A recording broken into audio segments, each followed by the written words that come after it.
Hello, my name is Barbara Powell, and I now hold my master's in integrative health and well-being coaching from the University of Minnesota's Earl E. Bakken Center for Spirituality and Healing. I am hitting your screens today to present today's commencement speech for the 2020 master's cohort. Congratulations, my fellow graduates. We friggin' did it, didn't we? I began thinking about this speech almost 3 months ago on a treadmill in a packed gym, training for a marathon that pulls in thousands of people from all over the country and globe. And I had no idea then how sacred and special that moment on the treadmill was. Fast forward to this moment. Oh my gosh, take a deep breath in and feel this very moment. How special and sacred this is. I grew up on a plot of farmland in Western Massachusetts. And there, with my 5 brothers and 6 sisters, various dogs and cats and chickens, and of course, my parents leading the way, we led a simple life. We didn't have internet or the TV. We just had a small box set VCR, and we mostly read books. We played games, we made up stories, and we did a hell of a lot of chores and yard work. And you know what? We played outside every single day until we got called in by my mom, either for dinner or for simply bedtime.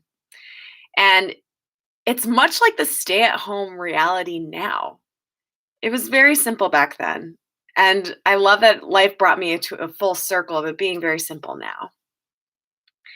But it was there in my upbringing where my mother taught me the foundational skills that today inform my coaching and my ability to simply show up as a human being. And some of those foundational skills are empathy, forgiveness, and letting shit go. I remember one instance when I was playing outside with my brother. And as we were playing, we fell right on top of a hornet's nest. And I was stung right there in the moment dozens of times. And my father literally scooped me up and swept the stinging insects off of me, got me into an ice cold bath, and then promptly took me to the hospital. And you know what? I don't remember any of that. What I do remember, though, is that as soon as I got home, my mother took me by the hand, and together we walked all through the yard around my home to find every bee we could so that I could say, "I'm sorry, bees. I love you."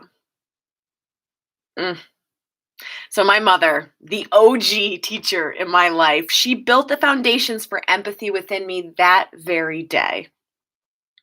And 20 years later, that same little girl found the Center for Spirituality and Healing. I enrolled in the master's program for integrative health and well-being coaching, and it was by far the best decision I've ever made.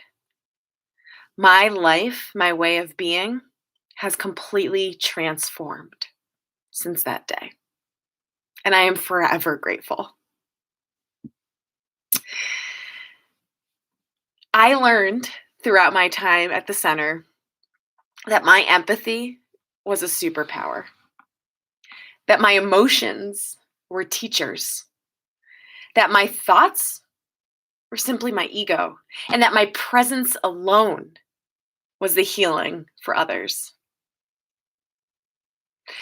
And I learned these lessons right alongside tremendous instructors through both their academic as well as their well-being support.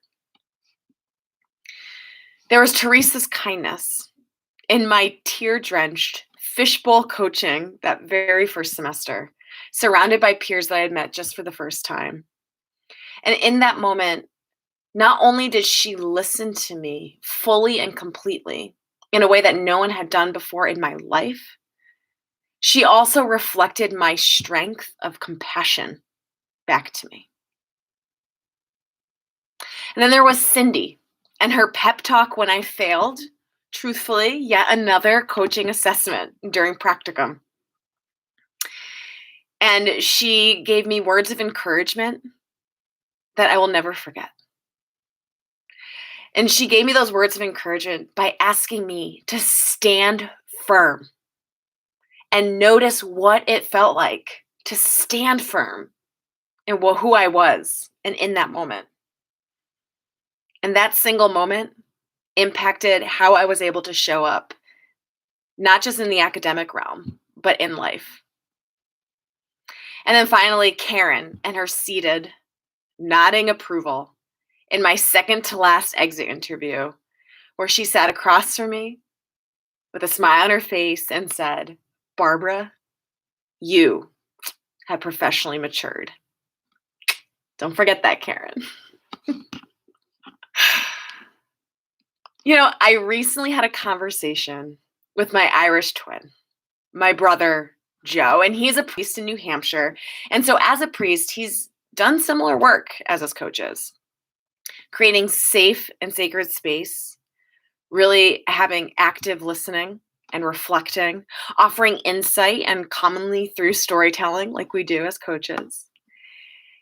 And while sharing with him how I was aware more than ever of that little voice, the inner critic in me, that told me, even after going through this program and graduating and having that stamped master's degree, I told him that there's still that little voice that said I wasn't smart enough or remembered enough of the research and education and literature to share in digestible ways with clients.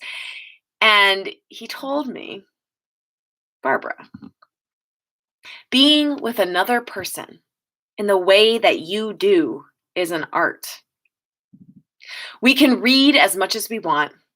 We can try to master the sciences and absorb all of the literature. But when it comes down to it, it takes a true artist to forget the majority of what they've learned and go with what is needed right then in the moment. After all, it is the art of forgetting." Thank you, Joe, for that reminder. And that is a reminder I want to give to all of you. So cheers to you, my fellow forgetful coaches. Cheers to your unique experience in this program, the beauty that you have connected to along the way, and all of the special gifts that have naturally revealed themselves.